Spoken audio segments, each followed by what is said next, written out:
Hello and welcome to another edition of Cranky Gun Reviews. I'm out here at the pistol range again today, and I have two absolutely gorgeous examples of 32 Smith and Wesson long revolvers. I have my Smith and Wesson model 30-1, which is a 6-shot, 3-inch barrel, 32 Smith and Wesson long. I bought this last year. Really nice gun. It was well cared for. It's not worn, and it's just a gorgeous shooter. And then I also have a Charter Arms Undercover 32 Smith & Wesson long. They made these in the late 70s, early 80s. This one I believe is from 1980 based on the serial number. And this is a snub nose, again, 6-shot revolver. Both are double action, single action. I have a target set up at 7 yards over here. I have various different ammunition, and I'm just going to shoot at various different targets. I have some steel clangers set up. I have a target set up at 7 yards. I'm going to start off with both of these with the 100 grain Cellular and Below flat nose, and we'll take some shots with these, and then we'll try out the wad cutters, and then I'll go to the round nose, and let's just see how they function. It's not a particularly warm day. It's about 38 degrees and really windy. Always seems that wind follows me when I go to the range, but let's start off with the Charter Arms Undercover 32. I'm going to go double action, 7 yards at a silhouette target here.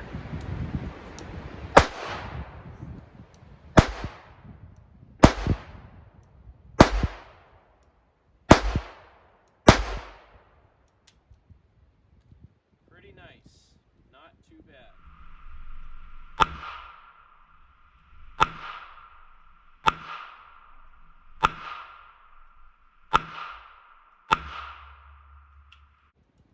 I'm going to save these in case I decide to reload.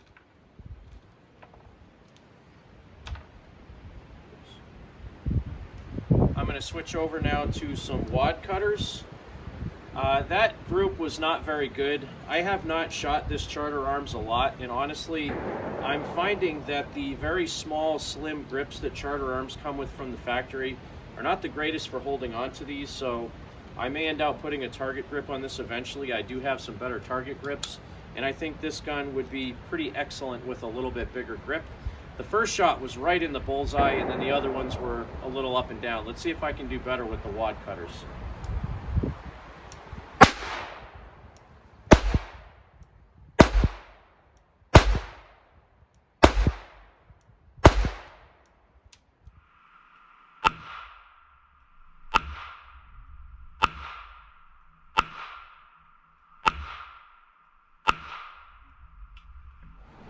So for whatever reason, the powder out of both of the S&B rounds kind of smells like when you're grinding metal and you have that kind of metallic burning smell. That's what the powder smells like when it's burning. I'm not sure why. Kind of odd, but this is a pleasant gun to shoot. I mean, the size of it, the weight of it, I believe this is an aluminum frame gun, so it's a little bit heavier. It's the steel, the steel mainframe steel barrel with an aluminum grip frame. So it's, kind of their standard weight gun. I think the only thing I'm having an issue with on this is getting the sights lined up. I haven't shot this a whole lot, as I said, so getting the sights lined up, and in double action, I was pulling them all over the place. So I had 2 of them that were actually outside the center of the target. So let's try again here.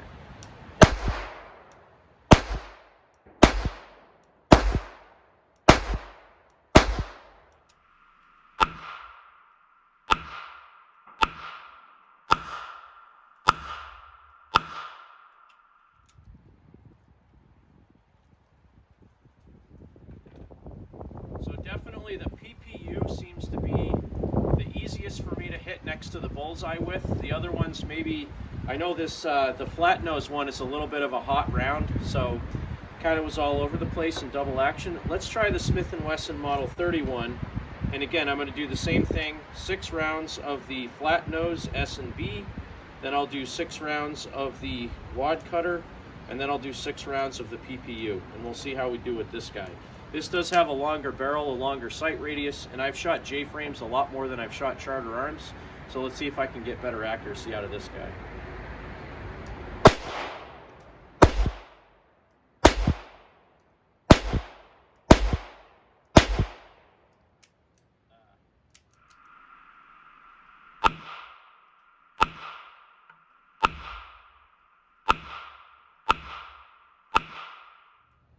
Much better. Much, much, much better. I don't know why, I always feel like there should be an extra round.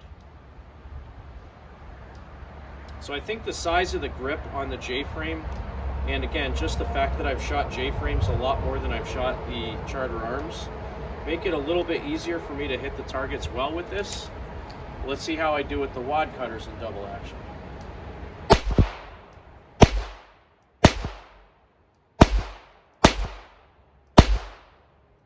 Not bad, a little bit high.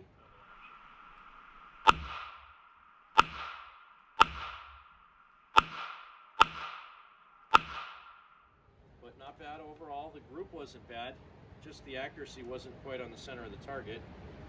And now moving on to the PPU Smith and Wesson 32 long, or 32 SMW long. These guns feel great. I mean, it's probably about the amount of recoil that you'd have out of 22 Magnum in a snub nose, but the bullet weight is quite a bit more. The velocity on these is pretty low. I'm not exactly sure what it is. I'd have to look, but I'm guessing it's probably in the 750 to 800 feet per second range. But with a 100 grain bullet, there's almost no recoil. The accuracy is pretty good. I mean, I wouldn't have any problem carrying this, to be perfectly honest.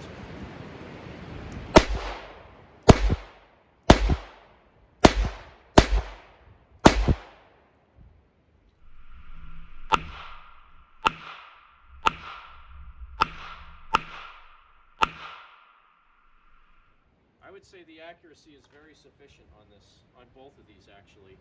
So I'm going to switch this up and I'm going to take some shots at some steel clangers.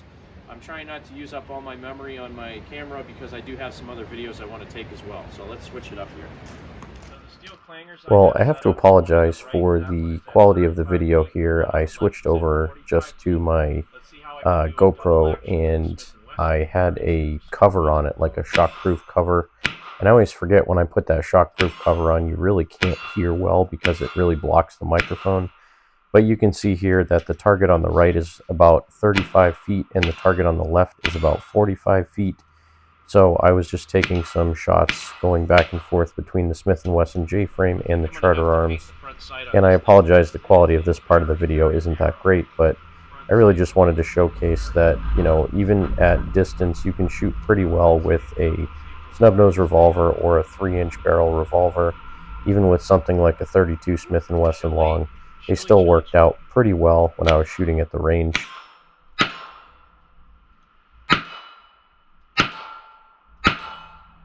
Double action, 32 undercover.